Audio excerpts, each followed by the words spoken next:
here, welcome to my channel, and today we'll be discussing the books that I want to read in September. I'm so happy September is long because I won't call it fall yet because it's not, but I love the months leading up to December, and basically I've always given myself permission to start dreaming about Christmas from the 1st of September. So I love this part of the year, the anticipation to Christmas and finally the weather becoming colder again, because I'm very much a cold weather person and not a warm weather person. The month of August was all about beating procrastination. So I put one book on my TBR, the most daunting, epic, biggest book that I could think of, and it was a huge success. This month I'm going a very different route and I'm kind of scared. So for the past couple of months I've discovered that the best way for me to do TBRs was just to put 3 to 4 books on there, maybe even 2 to 3 more, and then just go with the flow if I had time for extras. I'm not a fast reader, I don't read a huge amount of books. I've read 33 books so far this year, which for me is already very good, but for the most people you find on BookTube, their stats will be way higher. But this month I've put 7 books on my TBR, which basically means if I do read 7 books this month, I will have reached my Goodreads goal by the end of September, which would be great, but we'll see. First up is a book that I'm already reading, and I was basically partly inspired by Brits from basically Brits, but I mean, it was also on my 2019 TBRs, but so I had to read it. But I saw that Brit started to read this, and she was very excited about it, which got me really excited about it again, which was hey, this is on my 2019 TBR, why don't I start reading it? So while reading War and Peace, the final week of August or something, I started reading a chapter of this book at the ending of each evening in order to kind of advance in it, and that is The Short History of Nearly Everything by Bill Bryson. Now, The Short History of Nearly Everything, as it says, is an attempt to kind of give an overview about all things concerning our world and our evolution. And so it begins, for example, by looking at the solar system and looking at the Big Bang and the whole theories behind that. Parts where I'm at now, we're kind of looking at the start of geology, of kind of figuring out how old our Earth is and figuring out how far it is from the sun and things like that. And so it's a very interesting book, but it's a non-fiction. It's not my first Bill Bryson, so I already knew that it has this wonderful sense of humor that Bill Bryson injects into all of his books. And so I'm really looking forward to continuing on in it. I mean, I'm enjoying reading it, but it's not I'm retaining too much of it, because I'm not remembering the names of these scientists or things like that, but I just think it's got these really fun facts in it and stuff like that. So in that sense I wish I had done as Brit is doing, and I would have marked stuff in it, put tabs on it, but so maybe I'll do that starting now on. Second book is also a book that I already started, though I have not had too much success with it yet. I've read 1 chapter, and actually this is the book that I shouldn't be putting on my TBR because I don't think I'll be finishing it this month, but since I now already start talking about it, I might as well, and that is Harry Potter and the Order of the Phoenix. This is the Spanish edition. This is book 5 in the Harry Potter universe. I am rereading Harry Potter, and for this year book 4 and 5 were on my list, next year 6 and 7, so I thought I'd start 5. Actually, my idea is to finish it in October, because I will definitely not be making it my main priority this month. I guess more likely what I will do is, once I've finished The Short History of Nearly Everything, this will be my 1 chapter before bed book. So I'm not expecting to be continuing it at a fast pace. Next up is a book that I don't physically own, and that is The Wall by John Lanchester. This is part of the Man Booker Prize. Well, it's no longer the Man Booker Prize, the Booker Prize 2019 long list. Somewhere in September, I think, the shortlist is announced. But I already want to get a little bit of a head start. I don't intend to read the entire long list, but I do want to read the entire shortlist. And I'm getting some out of the way just because they were available on script, and actually because they sound really interesting.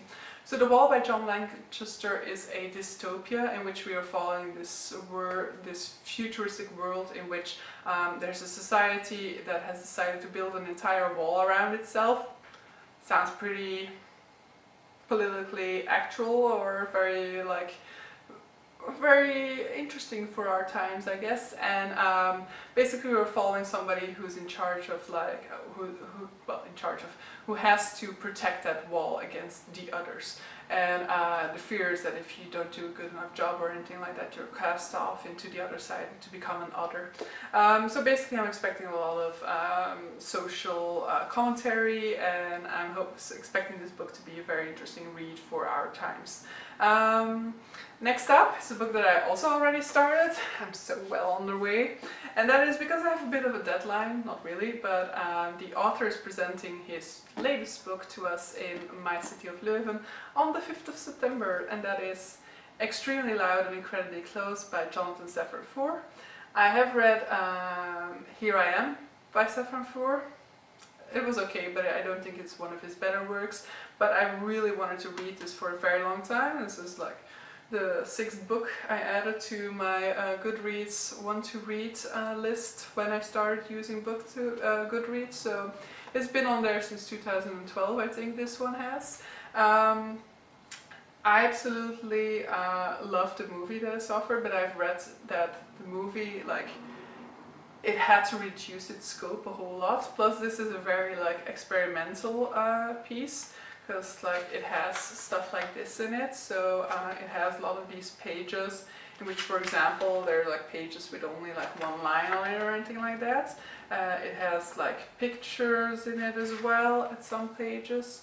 So that whole experience of course was lost in the book, and then we're mainly following one story, and I think we get hints of the side stories as well throughout, but here like the side stories are really like told from different perspectives and stuff like that, which wasn't possible in the movie. So I'm really looking forward to seeing kind of like how the movie compares to the book. It'll be interesting because it's like it's one of the few books that I read after movie, and usually when I do that I'm able to enjoy both the movie and the book, but still for some reason I insist on reading the book first and then seeing the movie. But so it'll be interesting to have this experience with it, and afterwards I'll let you guys know whether you should see the movie first or whether you should read the book first. Next up is another Booker Prize nominee, and that is Lanny by Max Porter. I don't know too much about it.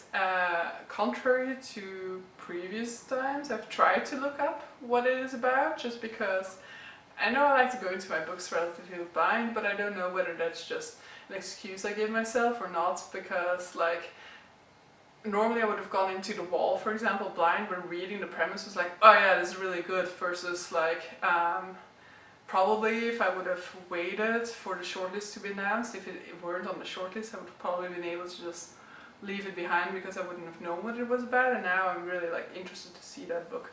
But so I read the description for Lanny by Max Porter, but it really doesn't tell me anything.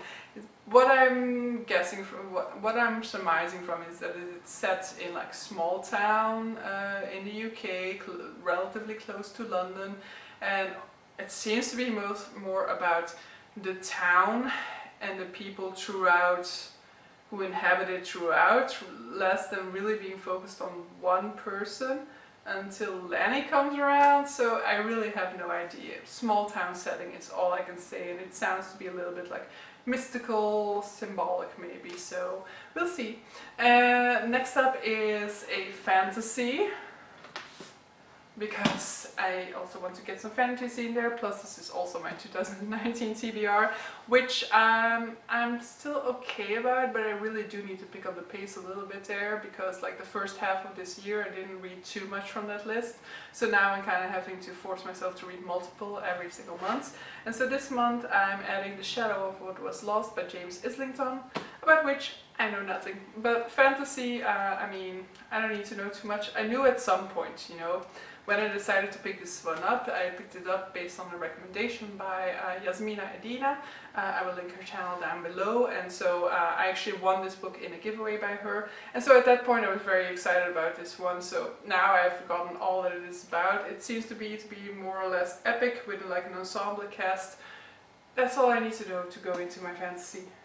And next up, so basically reading this month is divided in two main groups, which is Booker Prize and Safran Foer. So this is Eating Animals by Jonathan Safran Foer. It is his non-fiction book about basically meat industry, but not just meat industry, I think, but like all ways in which we are economically exploiting animals. I've heard it said that after reading this you become a vegetarian. I'm already a vegetarian, so I mean I'm already there, but I also know that some people have read it and were able to eat animals afterwards as well, so but I'm really excited to see it. I'm somewhat scared as well reading it, you know. I'm a vegetarian less for the animal cruelty aspect than for the environmental aspect, and I've read a book in which there was like a very disturbing scene in a gelatine, you just call it like that in English, basically in a factory which they processed pig bones. Yeah, I'm not too keen to relive that, and I'm pretty sure I will be reliving something like that in this book, but so yeah, this is up on my list.